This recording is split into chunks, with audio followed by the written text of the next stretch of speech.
नमस्कार, आप देख रहे हैं आवाज इंडिया। मैं हूं आपके साथ आशीष। महाराष्ट्र में नवी मुंबई इलाके में यशश्री शिंदे की जघन्य हत्याकांड मामले में मनसे प्रमुख राज ठाकरे की पत्नी शर्मिला ठाकरे ने अपना विरोध जताया है। हत्याकांड को लेकर उनका कहना है, क्या लव जिहाद होगा तो ही कार्रवाई होगी। पुरुष का कोई धर्म नहीं होता, कोई किसी भी धर्म का हो, सब पर कड़ी कार्रवाई होनी चाहिए। वहीं पुलिस की कार्यप्रणाली पर भी सवालिया निशान लगाया। मला असं वाटतं ह्याच्यात धार्मिक न आणता दुसरी जी केस आहे ती आपल्या मंदिरात झाली आहे, ती तर अति लाजिरवाणी आहे। पुरुषाला धर्म नसतो, हे जे असे कामं करतात ना ते पुरुषाला धर्म नसतो।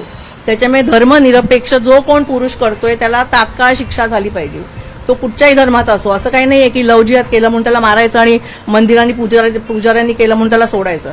त्याला तेवढीच कडक शिक्षा झाली पाहिजे।